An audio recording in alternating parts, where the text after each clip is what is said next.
Hey, welcome to Cultured Unplugged. This is where the silence ends.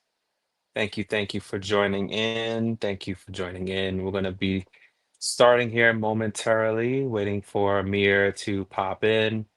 And then while we wait for Amir, we'll just get things ready. So we need as many folks to join in and get folks settled and comfortable on this Sunday evening here on July the 20th.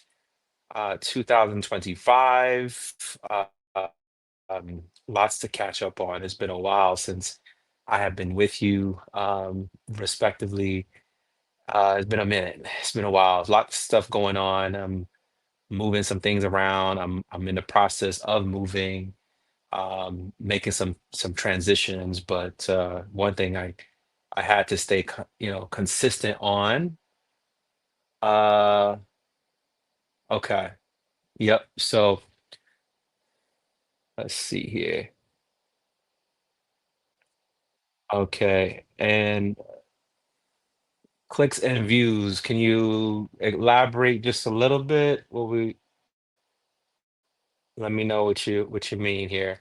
Um, if those who are assisting, I know I have some folks that are going to be helping us out on the comment section, clicks and views. If you don't mind, if I think I've already connected with you. If I haven't, I strongly apologize. Please look out for me, look out for us on the comment section because I know folks can get rather rather hold on one sec. Let me add hey Amir.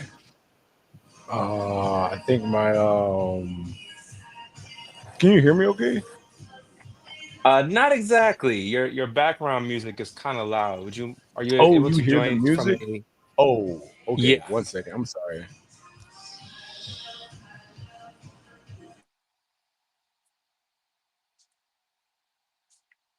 And if you want, you can, yeah, you can even pause your camera for the time being until you're in a quiet place. That'll be great. He'll rejoin. So Amir will join us back. We want to make sure that we get all the information to you. Amir has graciously allowed us to be on the show again. So thankful and grateful to have Amir. We are going to be talking about several topics today. As you know, and may not know, there's been several developments as far as hazing over the last few months. As we are the most serious that has come about as far as new update in relation to the Caleb Wilson case. Just recently, we're going to get into that. We'll talk about that.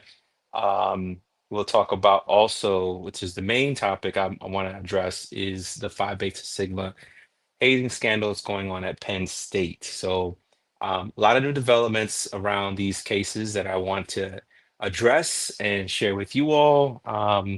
And then, of course, I'm really worried that these schools are not sticking to their plan. They have a plan to, based on the Stop Campus Hazing Act, they have to report all numbers as far as any relation to data numbers on hazing at their schools. They have to report those. And some schools are doing so. So you'll start seeing, if you look at certain colleges, universities, they have some of them have those pages for that. I think Villanova was one of them that I've seen across my news feed. Recently, they started to update those numbers, but there are a lot of other schools that haven't. So, a lot to unpack. Thank you so much for joining in. So, before we get into it, I want to make sure folks get comfortable because we want to get things started and talk here. And I won't talk your head off. I plan on actually ending around 8:15 p.m. Eastern Standard Time. So why don't we kind of kick things off? Let's get some more folks to join, and we'll get the discussion rolling. But there's a lot to unpack. I'm concerned that these things continue to happen, and almost as if in the face of uh, things that have already passed, where someone has lost their life, yet they're still happening, right? These cases still occur where someone is being, hurt, losing their life. It's a reoccurring thing. So I would like you guys to start get some questions together for the end. I'd say around, like say, top of the hour, 8 o'clock p.m. So we'll save about 15 minutes just to be able to have conversation and we'll discuss and unpack. So yeah, it's a common issue, a common problem, and so this is why we have to encourage parents, anyone who's watching, encourage people to start talking more about this because people are getting hurt and it's continuing, and people are losing their lives. And someone in this Phi Beta Sigma case, which how this all unfolded, spoke out anonymously and basically came and shared some detailing information, even with me that I want to say on his behalf.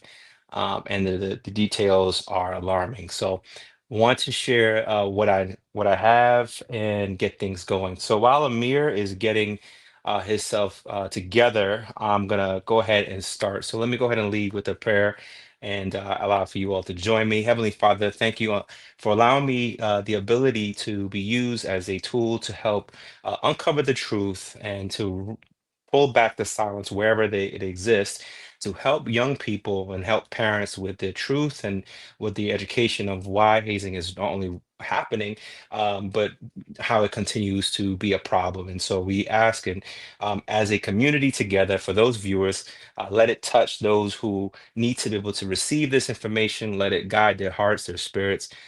In the face of fear, we don't allow fear to condemn us, and we don't mean no ill will or harm to anyone as well. In your holy name we pray. Amen.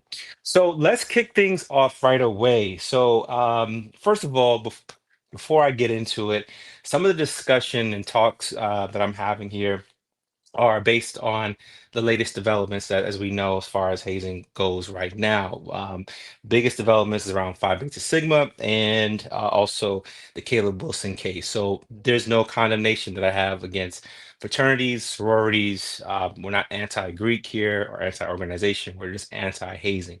And a part of that is that we need everyone to be a part of this coalition in this movement because we want to save lives. We're not trying to condemn people who feel as though, hey, they feel strongly to their culture of being a part of an organization. That's not why we're here. So with that in mind, we'll get things going on, let things go. So really quick, the latest development that has come about, and I spoke about it in a short video reel yesterday, is the Caleb Wilson case. And so, if you haven't heard already, Omega Psi Phi Fraternity Incorporated has been expelled on the campus of Southern University in Louisiana. And for me, I think we all saw that coming. If you haven't, I believe this was just something that was just a part of the process because there's no way you could have that same organization on that campus.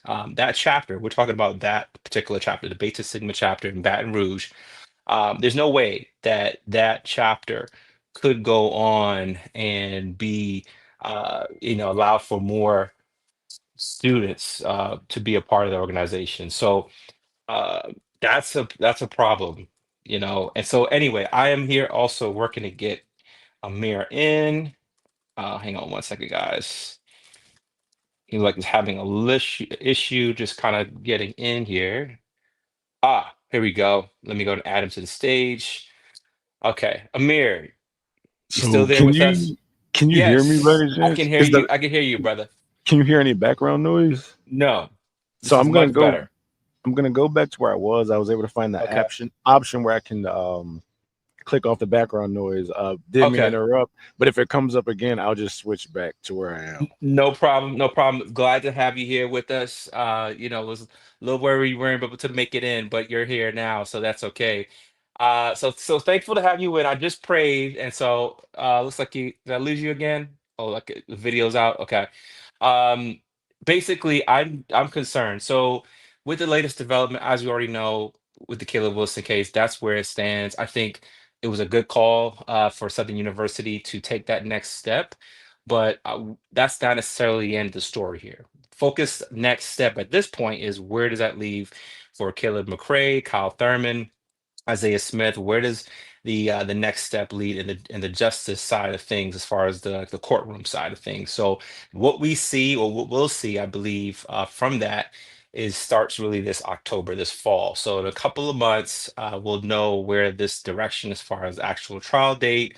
And I want to stay on top of all the details surrounding this particular case there. So that's essentially going to be the focus is to understand what's going on and keep you guys in the loop. Let's see here if Kyle is if Amir is in there. Amir, you're all set? Oh, do you hear the background noise or no? Kinda, but not as bad. It's not as bad as it was before.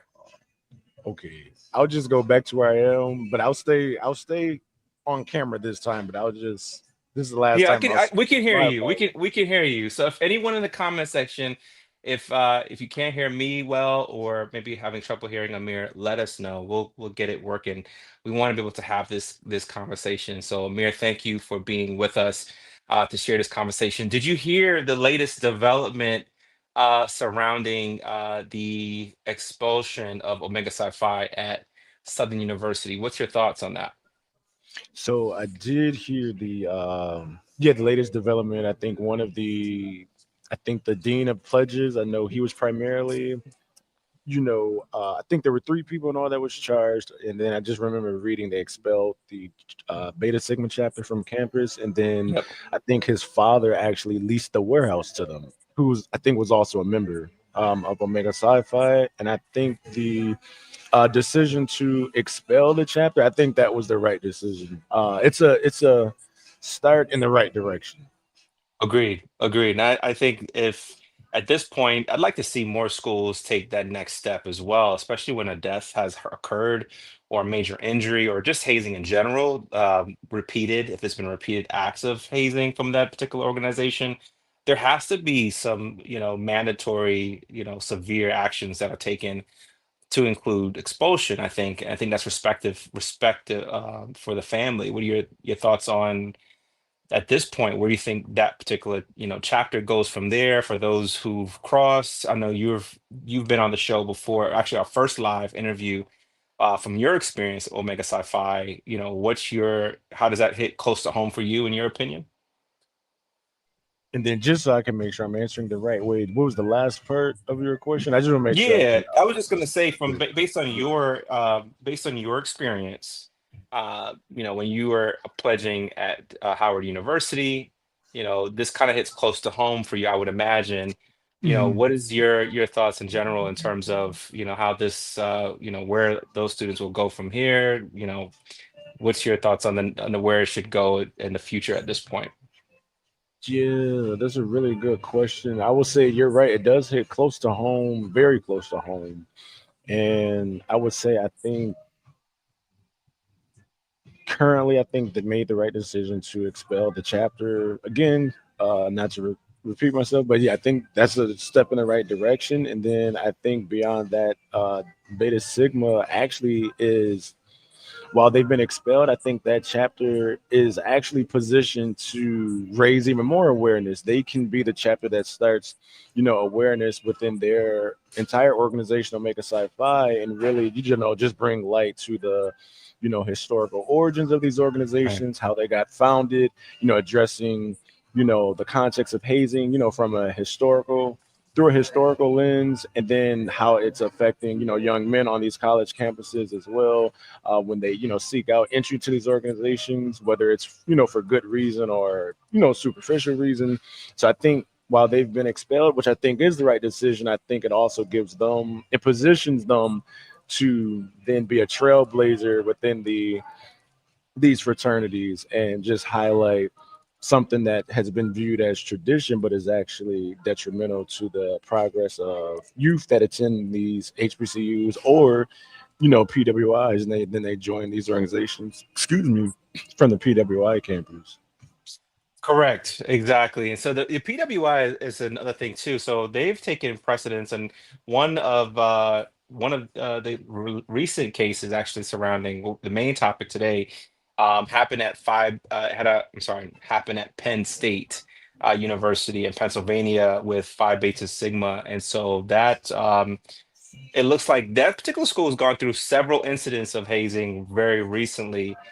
You know, I just kind of curious to see where that particular school takes it from there because one important note to make here is that the fraternity house where Tim Piazza, I'm not sure if anyone has heard of his story. I've talked about him as a other one of the cases of someone who tragically died due to over alcohol abuse, essentially from this particular fraternity when he was pledging at Sigma, I believe it was Sigma Pi at Penn State. Okay, this same school has a continuing occurrence.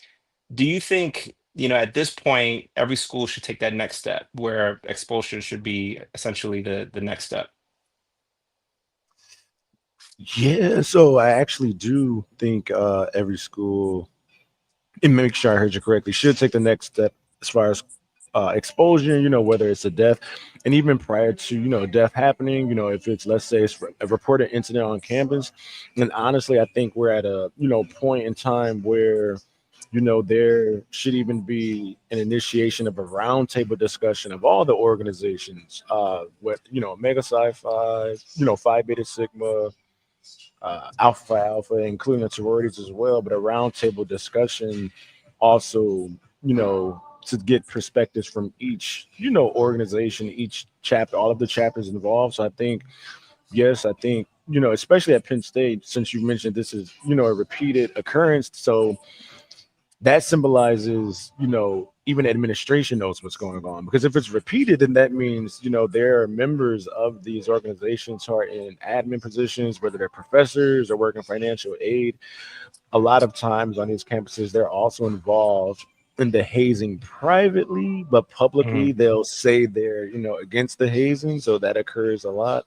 And so I think at this point, we're at a point in time where a roundtable discussion is needed from both members, non-members, ex-members, and it can even be made into, a conference, maybe a multi-day conference as well, to just really assess the origins of this, because it's all within the framework too of American capitalism as well, and oppression as well. And so I think it's due. I think it's time. I think it's time. Yeah, agreed, agreed. Amir, I like honestly the idea of having the roundtable, having a conference.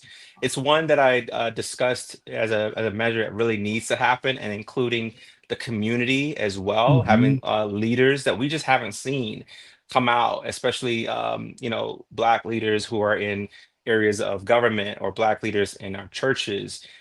What I found out today just recently is that there were honorees, celebrity honorees who were inducted and were proud, to be a part of these prestigious organizations, but hasn't addressed any of those honorees. Have I heard them come out? Except I will say Ricky Smiley, who's come out and talked about Omega Sci-Fi on a live just recently, maybe about a few weeks ago, and just really just spoke out against these acts of hazing, and I really like to see that.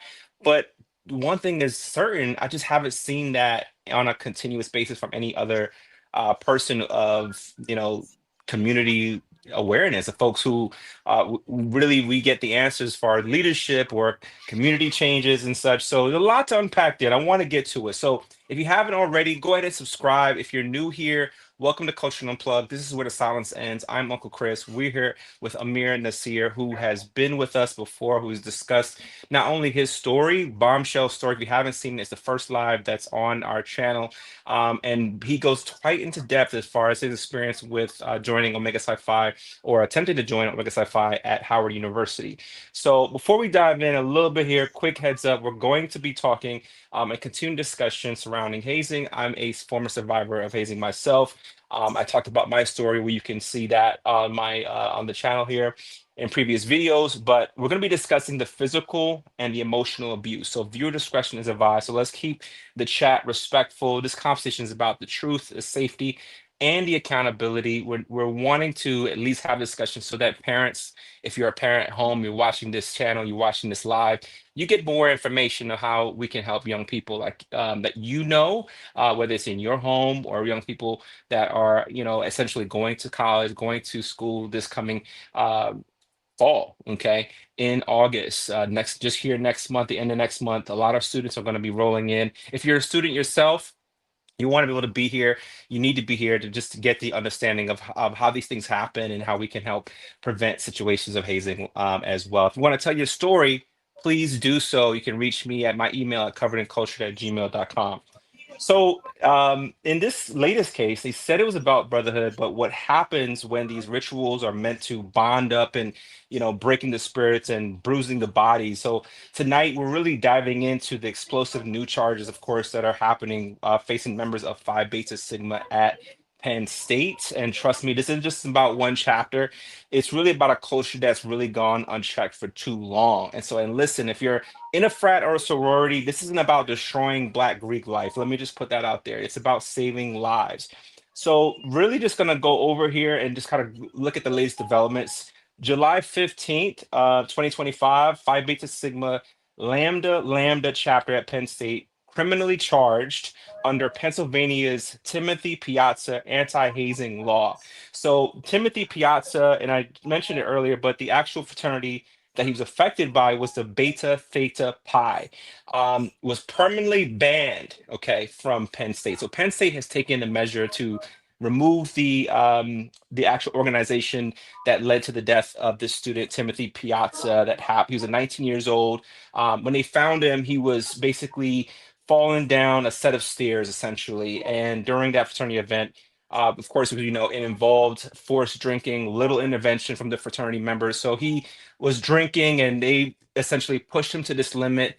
He gets ready to come down the stairs in this basement, essentially cracks his neck, and then dies. And so a law was passed called the Timothy Piazza Law, and that makes in Pennsylvania, making it an aggravated hazing a felony. And so with this new development, with the same a different organization, this is Phi Beta Sigma now on the same school. I'm sure that this school is going to take excessive measures at this point to go after this organization on this campus. But 18 fraternity brothers were faced charges related to the Timothy Piazza case.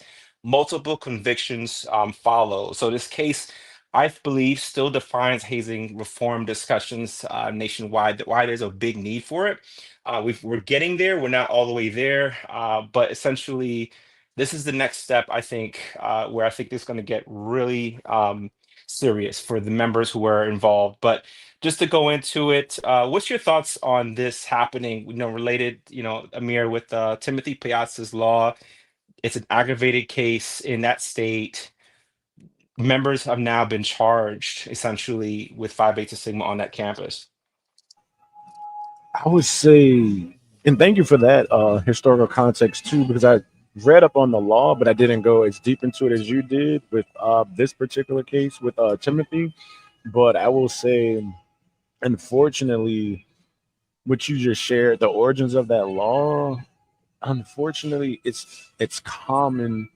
I would say on pretty much all of the campuses, but definitely where I attended, Howard, it's common for some of the rituals and hazing to involve excessive drinking, and then who's ever pledging, their guard is let down, or then because they're now drunk, or they're not in their of course not a sober state, it's easier to then agree to engage in different activities upon request.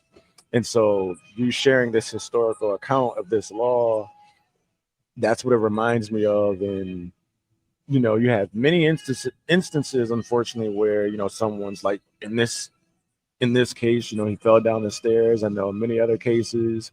Again, there are certain organizations or fraternities, I should say specifically, they may use a refrigerator. I know that's something that has been done with Omega Psi Phi at Howard University. That chapter, it's common. It's a common understanding that they throw a refrigerator and the person is standing at the bottom of the stairs. So I share this to say, unfortunately, with that particular historical account, it's like a common ritual with all of the organizations, but it just looks differently. But the common theme is, hey, we're gonna our expectations for you to be drunk out of your normal state, and then from there, people have even died in car accidents. I think there was a case even at Howard years ago where I forget which organization it was. I know it was a sorority, but she died behind the wheel. I don't remember if she got into a car accident or fell asleep, but I know it involved sleep deprivation. um and then I think, just to bring it back full circle to what's previously happened on Penn State campus. I don't know if you also saw it, but they also have evidence of text messages of them discussing the hazing. So there was an article I Mm, saw where they even have evidence, and they're literally looking at the text message thread of, you know, the dean or different members who are currently whoever was over that intake right now. They have proof within the text messages of the hazing. And it's interesting though, because we're still in the summer. So I'll say I'm surprised, because I know sometimes pre-pledging does start during the summer, but more so late August, early September. So for this to occur in July, that's an even more in-depth underground hazing process, because it's usually got you. nothing Yeah. is going on in the summer for the Hmm. most part.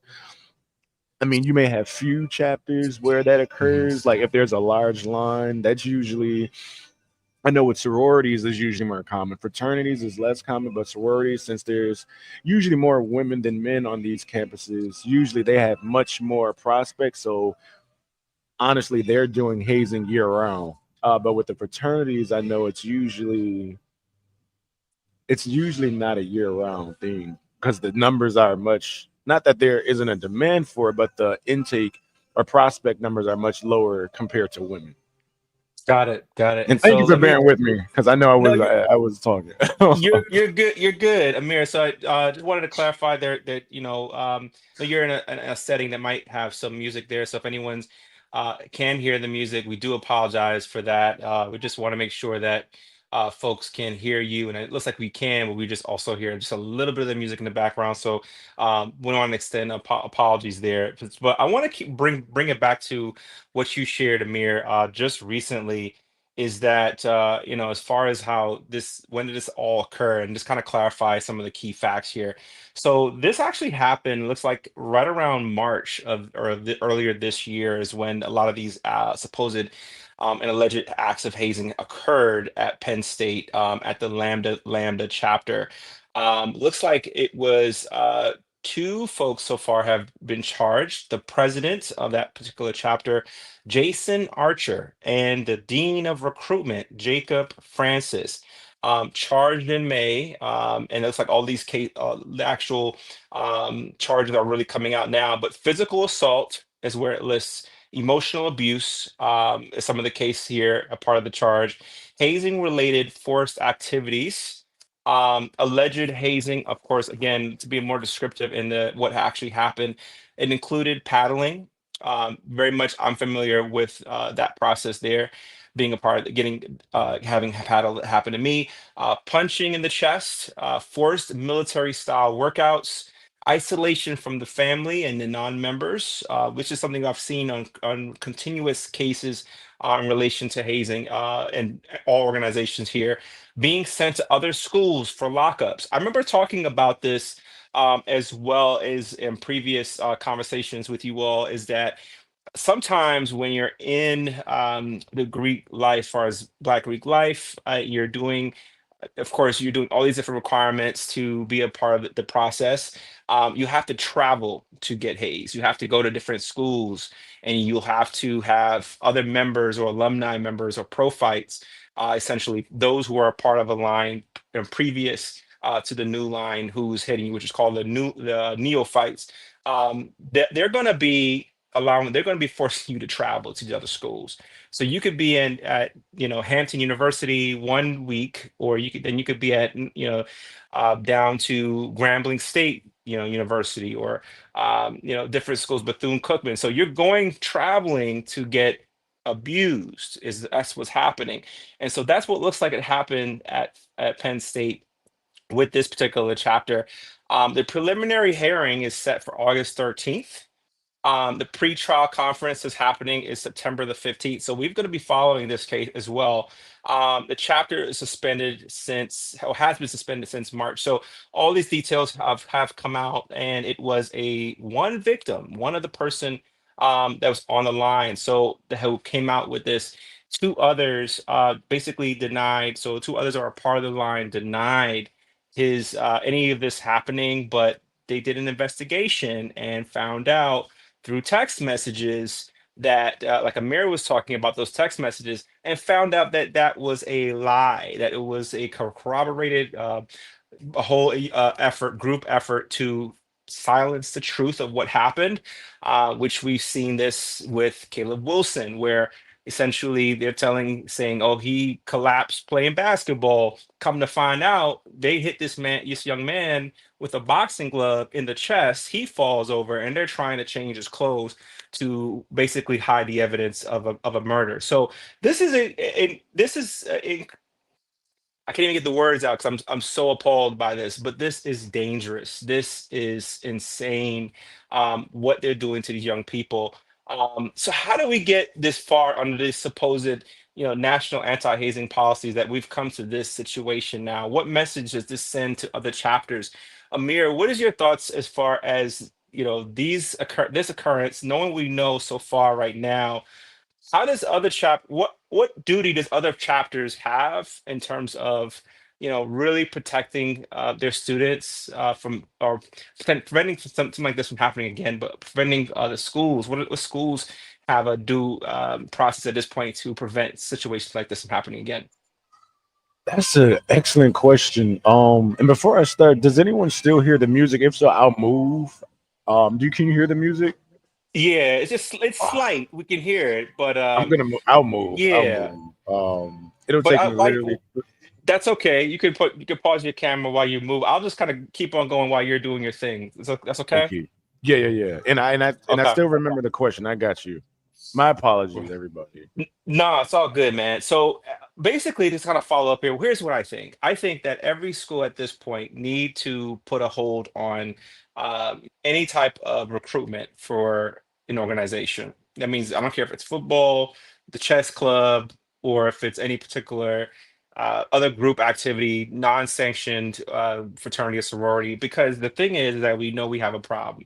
And there's this new legislation that was passed with the Stop Campus Hazing Act just in December, and we're still seeing national headlines. I get cases, or at least Google alerts every day. That's how I come to tell you, the viewers who are watching right now, about each hazing case that happens, because there's some type of hazing case that's happening across the country. And so with these Google alerts, it's how I'm able to share it. And there needs to be a straight up stop all actions, give it a few months, have schools figure it out. And all organizations should come together. And even I would say the National Panhellenic organization should be able to invite every organization to say, hey, look, we've got to figure this out, which I'm sure there's already being conversations are being had, but a lot of these conversations are being had and nothing has changed. These situations are still occurring, and schools that have a history of hazing related issues on their campuses, right, have need to be the first priority. Washington State, okay, Alpha Tau Omega. I've talked about their organization quite a bit. We've talked to the mother of Sam Martinez, and we give love and respect to the Martinez family. They, are concerned. The mother basically has come up with hazinginfo.org to help bring data to parents who are watching right now, to anyone who's interested to understand how hazing has affected the country. You can see the historical data. It's all there. So you can get the full detail here. But where I'm going with this is that we have a problem. We know we have a problem. It has continuously become an issue where young people are being affected and nothing has been changing. And with the new Stop Campus Hazing Act, that's a national legislation, we're seeing schools finally step up to say, this is what's going on in our campuses. and parents need to understand and know what that data looks like. So, what do you think, Amir, if you're there with us again now, what message do you think that this really sends to other chapters of Phi Beta Sigma across the country? Yeah, and you can hear and see me okay, right? See you, hear you perfectly. Perfect. All right, there we go. And then, oh, before I answer your question, I did want to say anytime, I think it's Wes. I'm probably pronouncing, I hope I'm not pronouncing your name wrong in the chat, but I know she mentioned something earlier. So, no, anytime, and I appreciate you as well. And then, Chris, to answer your question, I would say I think the message it sends is that, the extent to which different chapters, and then I'll keep this one specifically on Phi Beta Sigma, may go to avoid or protect current members or protect certain alumni, or dean of pledges, who's ever being protected. I think this sends a message that the season of truth has arrived, right? So in order to move beyond what's going on with different instances of hazing and of death, the veil must be pulled back and truth must be told, which is why I think I know what you're doing is very powerful, because you're giving people a voice, right? You're also monitoring these cases as they come in, making parents aware of this is what might occur on your son or daughter's college campus. This is what they may be exposed to, just giving you a heads up. And so with that being said, I know on campus what they'll do with the different organizations. I know when I was on campus, I know I forget the name of the meeting. I just know it was administered through Student Life and Activities, where they have an I don't want to say anti-hazing, because it's not necessarily anti-hazing, but it's a meeting about hazing and organizations and going through universities policy. But unfortunately, everyone at that time, and I can only imagine they probably still do, took it at that time, took it as a joke, because everyone on campus knew hazing, and that very meeting we were in, hazing was occurring while we were in that meeting. So everyone took it as a joke. And because there was an understanding that there were certain administrators or professors who were also very in tune, very engaged with different processes that were going Yeah. on the campus at the time, it was really it was a mocking, it was a mockery, if I'm being quite honest. So I think something that can be done is to universities that utilize that event at the beginning of the semester, and I think it's at the end. I want to say it's twice per semester. I forget.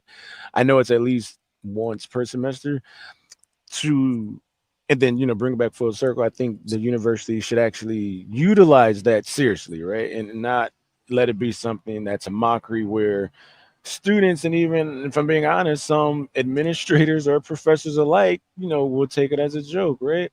And so I think using that time to really educate the students on these organizations, their historical origins, and then I would advise the students as well. And I know we talked about this previously. If there's an organization you're interested in, God says test the spirit. So one way a student can test the spirit is ask these members, what are the requirements, what are the expectations, what do I have to do? And if the member cannot tell them specifically and directly everything up front, it shouldn't be, oh well, once you get past beyond this process, then we'll reveal this to you. It should be up front. Everything should just be on public display. And this point that I'm getting at, it also is symbolic of the nature of these organizations, and it all surrounds secrecy. And so then that's where you have the rituals, and then you have these covenants that people who may have left their hometown as Christians, now their parents are sending them off here. Some parents not knowing if it's a legacy student, and their parents are very aware of, but they've yet addressed the elephant in the room. And so I hope I'm not speaking in circles, but just wanted to iterate the point that universities have the opportunity to do good justice, but they choose not to. And if I'm being honest, there are many universities where, again, administration or professors, if they're engaged at that time, then what's being done is being intentionally done. Yep. Um, if they're in position of power at that time, or facilitating something, then it's just going to be an ongoing cycle. So that's why I definitely think what we discussed earlier, something as far as a roundtable discussion or people like yourselves being able to partner with other supporters, going to the campuses and doing workshops and continuing the conversation, making sure it doesn't die. And this is the last thing I'll say, I promise, because historically what happens is there may be some awareness that rises up and then it just goes away as if it never happened. And fortunately, in the Caleb Wilson story, what's not fortunate is that he's not here. So my condolences to him and his family. And the fortunate part is, with that chapter being expelled, I do think that is a step in the right direction, and there's some justice done with that. And I think in that case, because it was so widespread and mainstream, the university almost had no choice but to make that decision. Um, Right. so again, thank you for bearing with me. I just wanted to make sure I answered your question fully. Uh, Absolutely, no, agreed. I think it's just the next step in the process at this point. I think there are a lot of other schools that have watched this particular incident and have started to beef up their importance of having trainings, having the discussions, and parents are asking.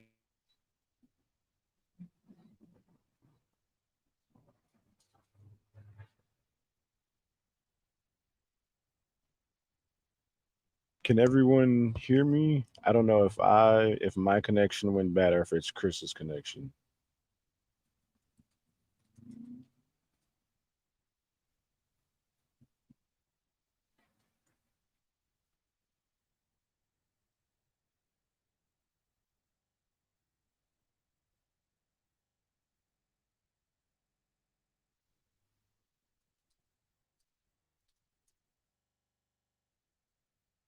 Okay, so I think it was Chris we lost, so it wasn't me. Okay, okay, perfect, perfect.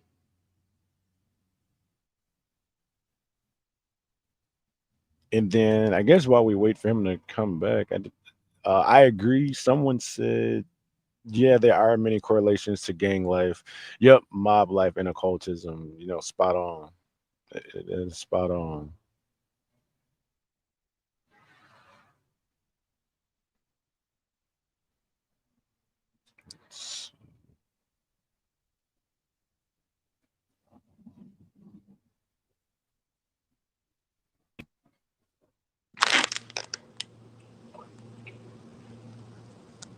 Okay, can you guys hear me? Yeah, we can hear you. Hello? Yep, I can hear Okay, you. my apologies. Looks like I had a connection issue, guys. Sorry about that. Thank you so much, Amir, just for being able to share that. I just want to kind of go in really quick, just to kind of follow up about you mentioned about how there's the involvement with the administration of some of the people who work at the college or university that are also a part of or know full well what's happening as far as hazing goes. That's a big concern, and it looks like it's Mhm. happened in this particular case as well. So there were three pledges that were interviewed by Penn State's anonymous tipster program. In that particular program, they reported that really this is not brotherhood; it's abuse. Some pledges were physically fainted during the rituals. So you see Wow. how like this is a serious problem on a spiritual level. This is the most harm that you can really see is just damaging because as a Christian, it's like this is a threat to your worth. This is a threat to your spiritual well being. So Hmm. that's a big issue. The other part of it, and other pledges initially denied the abuse, but subsequently confirmed in the group text.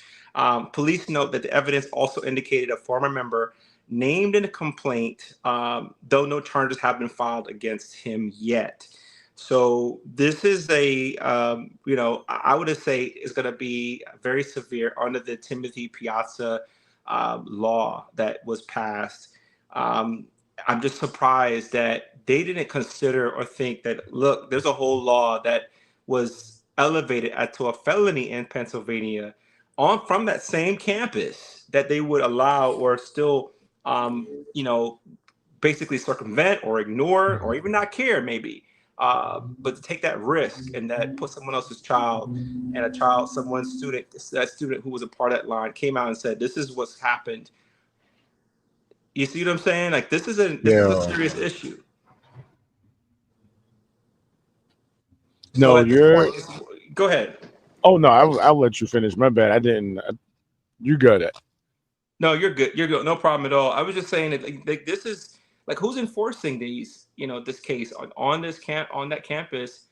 They did not see the signs. Like they didn't see, at this point, who needs to be to enforce it. Like they didn't understand like the Timothy Piazza law that happened. Like I'm just floored that this is something that continues to even happen. If the national Yeah. headquarters, especially, can cost and can host, I'm sorry, anti-hazing workshops. We've seen the position as far as Phi Beta Sigma's um, at no or zero tolerance hazing policy, but yet this is a case where this has happened in other schools as well. At Prairie View, we have Donnie Wade, which I talked about. Donnie Wade's story who collapsed and died from overexertion um, due to acts of hazing and many others as well. Did you hear about that? So I'm not sure you heard about that story as well. But this is an occurrence that's been continuously happening. And for an organization to have zero tolerance, I'm shocked that another school, again, at this point, is where we're at this point. Why isn't this message really felt at the ground level for the organization at the national level at this point, for them to say, hey, this is where we stand. There should be zero actions of this happening again. No, you bring up a really good point. And before I add to what you were just saying, you mentioned uh Prairie View A&M University, Yep. and this was a recent event that just occurred. Yep. So Prairie View's case happened back in 2009. Okay. So this is, 15 years later. But there's been other cases as well. But this is, again, the most recent and the most damning at this point, what I'm seeing as far as being on the news. Someone else's young person, especially after the post Caleb Wilson, that should really set the precedent to just at this point where it shouldn't happen or shouldn't be happening again. Yeah, you bring up a really good point, and I know another reason. I know we touched upon there are certain, professors or administrators who are involved as well. So I know, for example, when I was on campus, there was a sorority on campus, and I remember one of the professors in our school. She was she wasn't the dean of pledges, but I think she may have been. She was their advisor or supervisor. I forget which term they use, but pretty much, overseeing the chapter on that campus because people. Excuse me, so sorry. People at that time they needed to get letters of recommendation. Some people would ask her some, prospects, but I also think there was something I wasn't aware of. I only knew of this because of other people I knew who at the time were pledging, but whether they received a letter of recommendation from this professor or not, they still had to report to her in some way, shape, or form. But then this same professor was very engaged and very in tune with what was going on campus, not even within, her own organization, but even other organizations. And so I remember within the student lounge, there would even be students, literally speaking with professors about affairs that are going on campus. And I would always be just appalled because unless both the student and professor is working together to solve what's ever going on campus, it then just becomes a gossip fest. So it then becomes one of now we're just perpetuating, the dysfunction that's going on campus, getting a laugh here and there, or it's a mockery, but in real time, there are people being abused, traumatized. Some people, left the school, didn't return. There's a lot that goes on these campuses that still have yet to really surface fully, because I will say the one thing about an HBCU that's very symbolic of the state of Black America is to brush things under the rug. We don't talk about it, we stay silent and we keep moving forward. So it is very symbolic of the state of Black America, where it's been historically, where it is presently, and then some. I would say another point I wanted to bring up about how these things can continuously happen, but then there's not a lot of pressure being exerted to, cease the activities. A lot of these organizations, again, they also have they have connections with have Boule, which is Sigma Pi Phi. You have Jack and Jill. You have Eastern Stars. You have Links. You have Freemasonry. You have Prince Hall Freemasonry, and you have, I think I may be missing another one, but pretty much because these organizations or fraternity sororities have connections with these other adjacent organizations to address the root of one, then the others would then be affected. And then a lot of these different organizations and subgroups are used within this context of achievement. But then the question then becomes, but at what cost do we seek achievement where souls and the livelihood of Christian students, young men and women who attend these campuses, God says, what shall it profit a man to gain the whole world but lose his soul? So that is what's at stake when these organizations are still trying to maintain a sense of secrecy. And so I And do I had to want wanted to, yeah, I wanted to say really quick, and I'm sorry to interrupt you here, Amir, but what are the positions and why the churches aren't talking about the church leaders haven't come out? I haven't only heard from maybe a handful. I mean, when I've looked on YouTube and addressed, I think it was one of them called Bishop Hunt or something like that, but not many have come out to say, "Hey, this is something that needs to be done. We've got to figure this out." As far as Black churches go, and this is where I'm concerned. Beyond that, just church in general, is there a reason, do you think, that the conversations aren't being had? Is there a kind of these churches are a part of some of these organizations, so they don't want to talk about that? What's your position or thought behind that? Why that's happening? Yeah, no, that's a really good question. And I would say there are there are quite a few, I would say, pastors and first ladies who will also be in these organizations. And then quite a few of them have yet to be convicted about their organization. So I know that's definitely one reason why it's not spoken about in the Black church, is because usually their pastor, he may be in a fraternity, and then if he's not, the first lady, she's in a sorority. But oftentimes they're both, honestly, both. As a married couple, you'll have both in a fraternity sorority. And then I definitely would say, with some churches having also connections with Freemasonry is another aspect, because some of the fraternal members, they'll also be a part of different Masonic lodges. Like I know here, sorry about that, there's some flies out here. But I know, for example, where I'm located in the state of Georgia, there are a lot of, Masonic lodges, around the city, of Atlanta. You have some in, Stockbridge, College Park, East Point, yeah, just in different pockets of the city. And so, yeah, when usually, if they're a member of the fraternity, they'll also be a member of, a specific Masonic lodge that has a connection with the church. And so then again, if they speak up, all of those different links are then, for them, they think it's under attack, but not knowing it's really conviction and the spirit of truth that's trying to set them free, but they're not allowing God to use them because of the pride and the ego, and then what was promised to them, when they joined these organizations. And so it's a lot for them to face the truth, because then to come into an awareness that they've blindly entered these covenants at what, 18, 19, 20, they then would have to forfeit everything they've gained, from the enemy, in that regard. Yeah. And so I am pleased to see members who do come out, and they'll say, they've denounced, because God has, convicted them, with the truth about the organizations, and how, just the expectations that are required, it leaves most people, if not all, who either joined or attempted to join, traumatized. And unless they work through that, that is something that is lifelong. Honestly, that's how extreme these hazing rituals are, and members know this. So that's where I become very disappointed.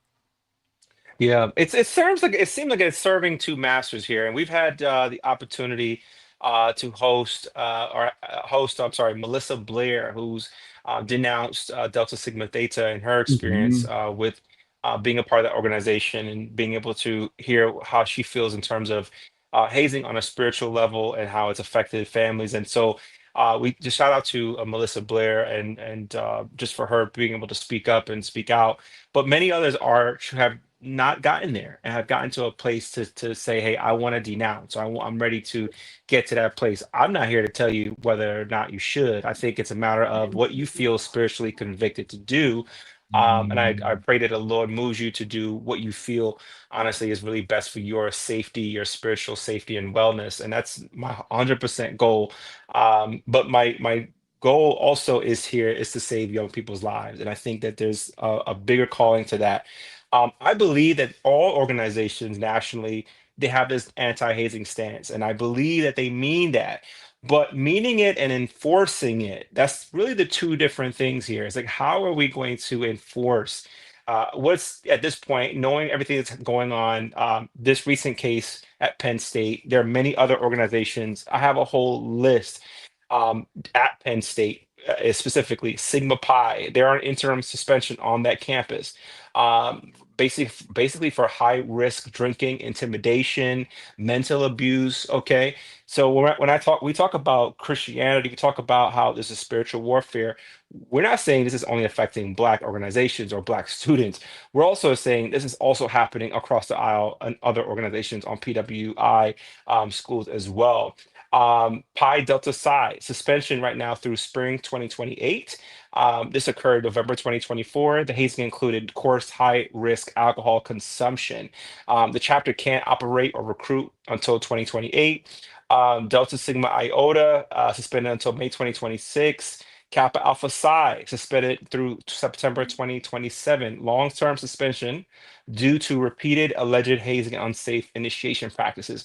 So when I'm seeing these occurrences, different cases, different related cases, all surrounding around hazing at this point, there's got to be a call to action within our communities to step up. Parents have to be able to say, we demand safety for our young people, for my son, my daughter, because again, I can't imagine knowing that the mother of Caleb Wilson, the father of Caleb Wilson, it's a whole summer where they could have spent time with their son. There's a whole, graduation, which they've gotten posthumously.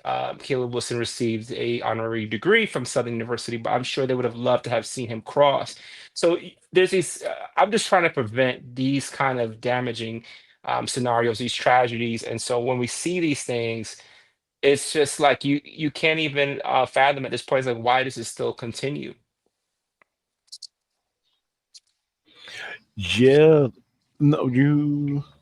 Oh, I'm sorry. Were you still going? No, no, go ahead. I'm Oh, I'm okay. just yeah.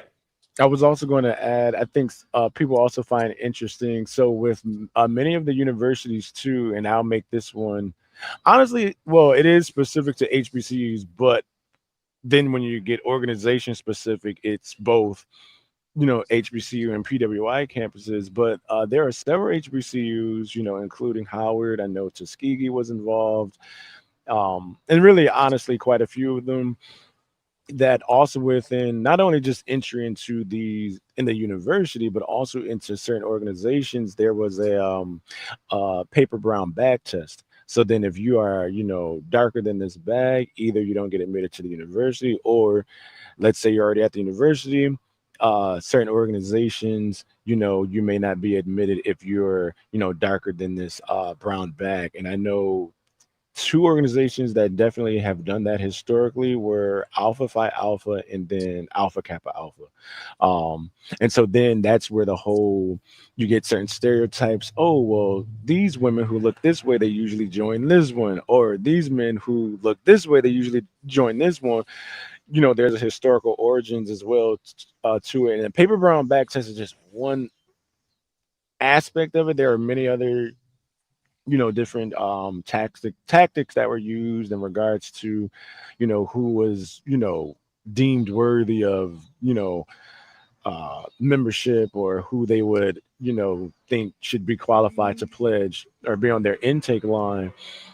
And but I share that because a lot of that also, you know, is embedded into when you think about that and then you think about the history of the country, all of it is intertwined. So and that's why I think a roundtable discussion addressing the historical origins of the organizations is needed because it's all intertwined, it's all embedded. It's none there is not a separation, right? Because those practices align with the practices of the fraternity sororities, which aligns with then the practices of the white fraternities and sororities, where the black fraternity sororities modeled themselves after.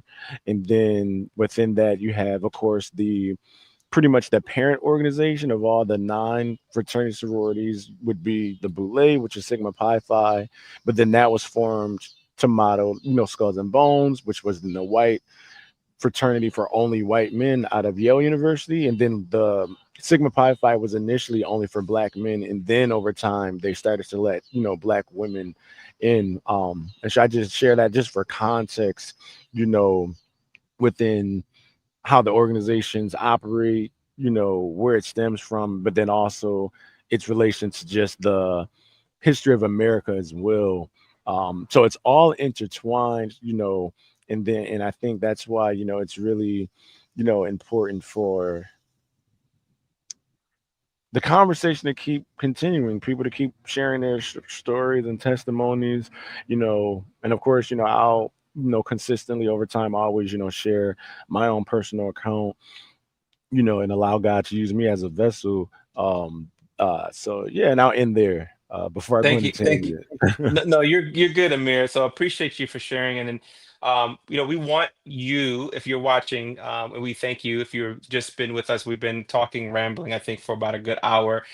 We have our last 15 minutes. So I want to kind of bring this home and take questions and get some thoughts as we before we close here. I want to get into just basically, we got to be able to have these conversations. We got to continue to be able to speak up and speak out. And with this latest case, it's just another evidence of why we need to honor the truth, to help young people and really help those who've been in silence, to be able to come out of that silence, come out of that darkness in the name of Jesus, and be able to testify where they have really been hurt, where they've been mentally destroyed, and how we've seen families become, unfortunately, just been the victims of this as well. And so, I just have to say that, you're a young person like myself. When I decided to be a part of an organization, I knew that I was the bottom of this hierarchy called college, or being on a campus as far as university. I personally wanted to have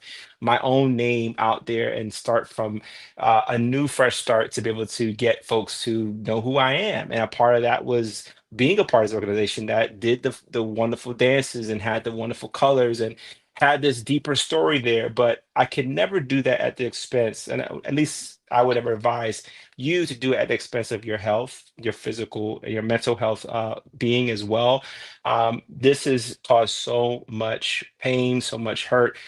Young people have died. Over 105 students have died since the year 2000 in relation to hazing. Beyond that, it's been happening years prior. So the shift isn't really, the conversation is about, my purpose isn't gonna, what I'm doing here isn't gonna end hazing. Yeah, I don't think it's gonna, but I think I can reach and at least save someone. And I think that's the conversation that at this point we want to focus our attention on, is how can we save as many people, on a spiritual level, okay, on a physical level as well. So you're 18, you're away from home, you're 17, you're at this school, there's so much happening. I get the excitement around it, I get the culture behind it, historical importance that people have with it, but it's just a matter of keeping you safe.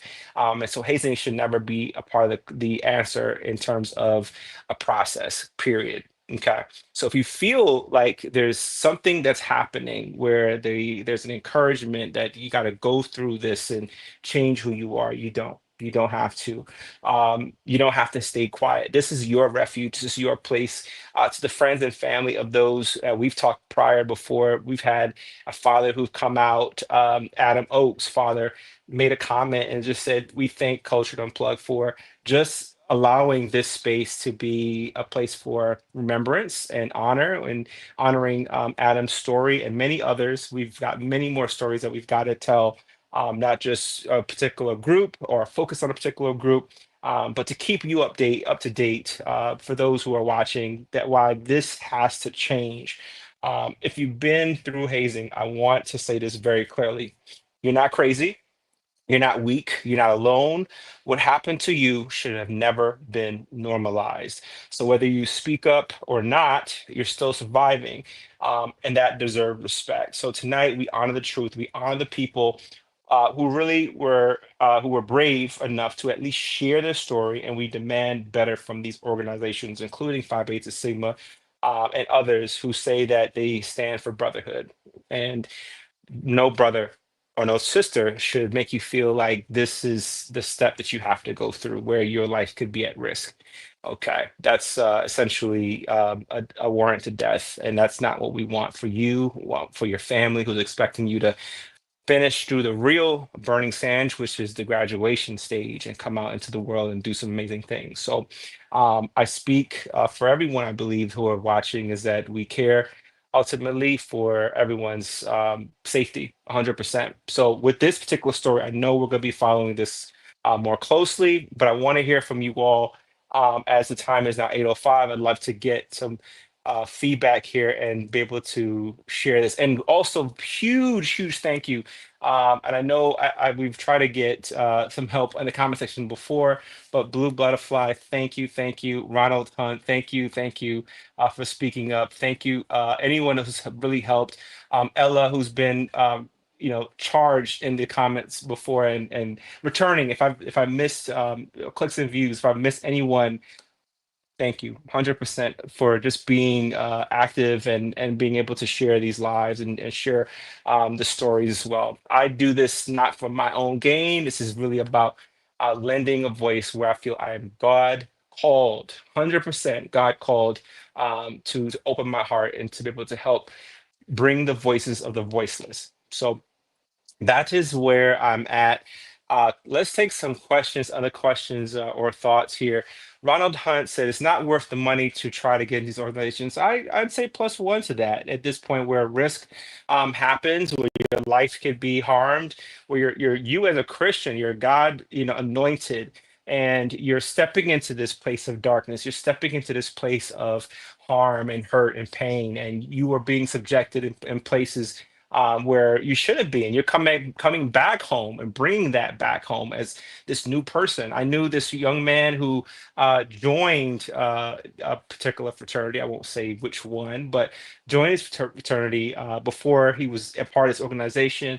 Was a nice guy, a decent guy, totally friendly, would always talk to people and such. After completely changed, destroyed mentally, just had a very dark demeanor about him. And I think that's the kind of thing that, if that doesn't raise the alarm bells, then I don't know what will. That is essentially a serious problem. So this is where we've got to continue. There's going to be a lot of work in the next couple of months. I know, especially next month, I'm going to do something in terms of to bring the conversation around. Really, would you call it orientation week, Amir? Would this be considered like next month, sometime around the second or third week?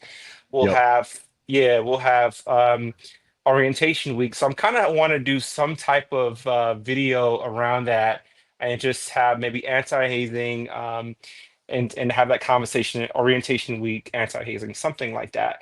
I have been tapped to be a part of a panel coming up. I can't say all details yet because I'm still waiting for all the information.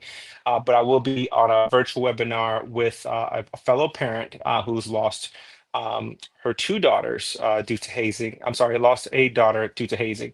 And so I'm going to be a part of that panel, leading that panel. So more details for that. Blue Butterfly says, it's nothing short of trauma, okay? And going through trauma changes you for better or for worse. And I would agree, you know, like this is life traumatic. I still remember the events that happened to me with hazing over 15 years ago. And it's still, I'm reminded of it because I wear that scar for the rest of my life. Every time I go to the shower, anytime I have to just be unclothed, I'm reminded of what happened to me. So I can guarantee you there are people who are suffer in that silence. There are families that are destroyed because of what happened years ago from their experience from pledging in an organization. May are open to ready to finally say that's what it was. But many don't. Many have just essentially become a totally different person and carry the weight of that trauma.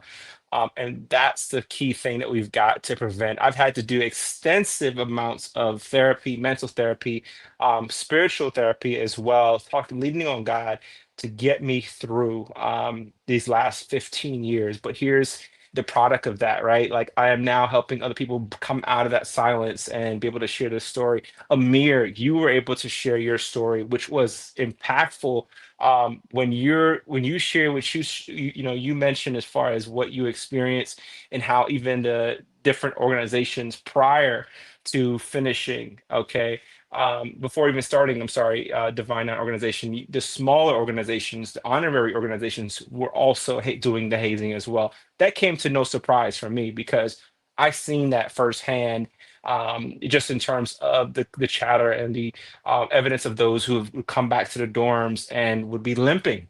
Okay, limping into the dorm. And they said, they just come back from dance class. Dance class would have you limping on your backside. That's really concerning. Want to address also Ronald Hunt did talk about the incident in relation to Phi Beta Sigma, where it regarded the frying pan. Didi kind of commented here that regarding the frying pan incident, yeah, a part of the process. This person who was a member of this was back in 1992 in Louisiana. He spoke up actually in relation when the whole Killer Wilson case first came out. He talked about how he, as part of the process, he was hit in the back of his head with a frying pan. And that changed his life forever, where he could no longer see. Okay, that's a serious harm.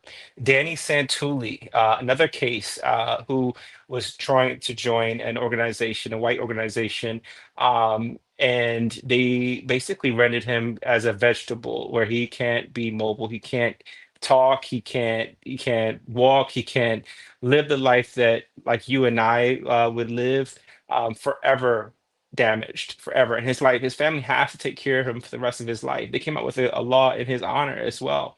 So these are just a occurrence of cases where it's just been completely damaging.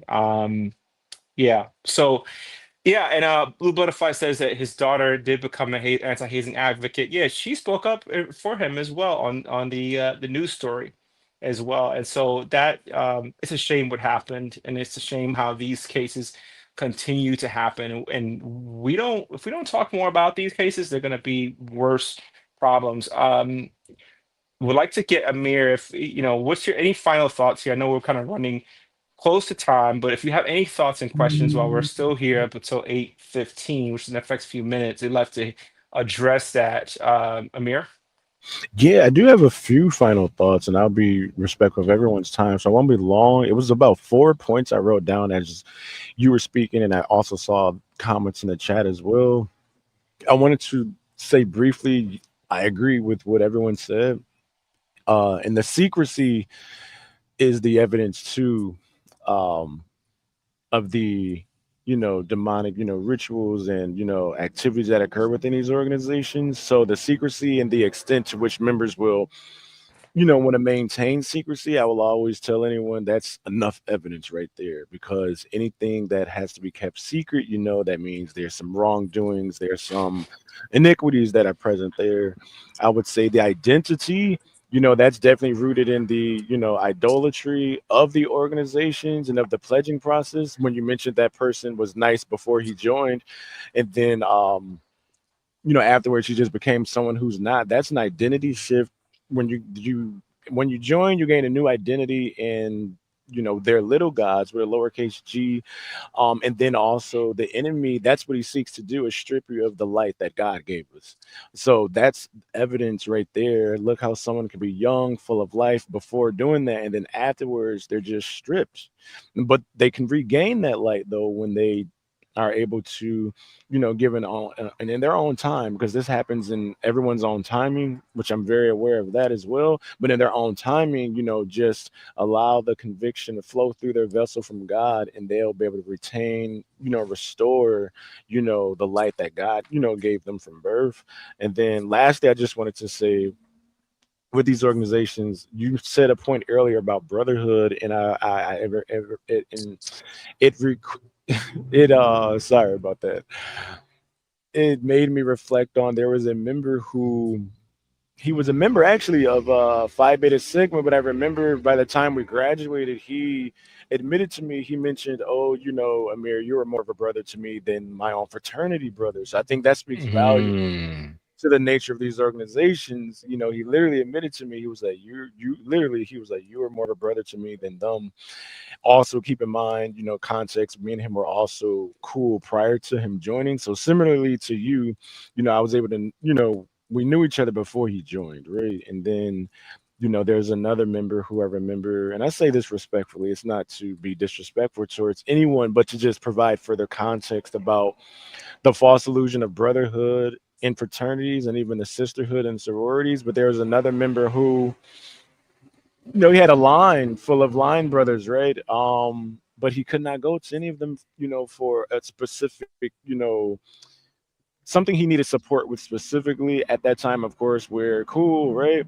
So I was able to, step in. But just keep in mind, you have, an entire line of brothers, but I share those two cases just to further emphasize the false illusion of brotherhood and sisterhood that is usually, you know, verbalized through the mouth and the tongue, but it's not carried out through action, right? So I will say those are just my last thoughts, and I appreciate everyone who joined. I think it was Ronald, Blue Butterfly, Dee Dee, and then Ella, and I think I may be missing someone else. Um, Lovely Beauty, and yeah, but just to thank everyone for tuning in as well, and also thank you, Chris, for inviting me back on as well.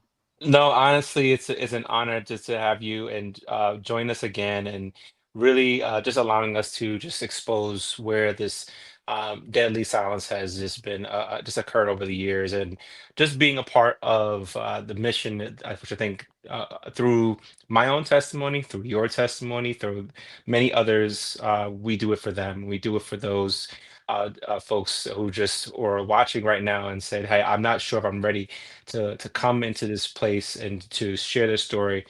You can do that anonymously. It is no Mhm. wrong in that. I can be able to hide your video if you'd like, however you want me to try to distort your audio, but we want your voice because your voice saves lives. My voice can go as far as it could.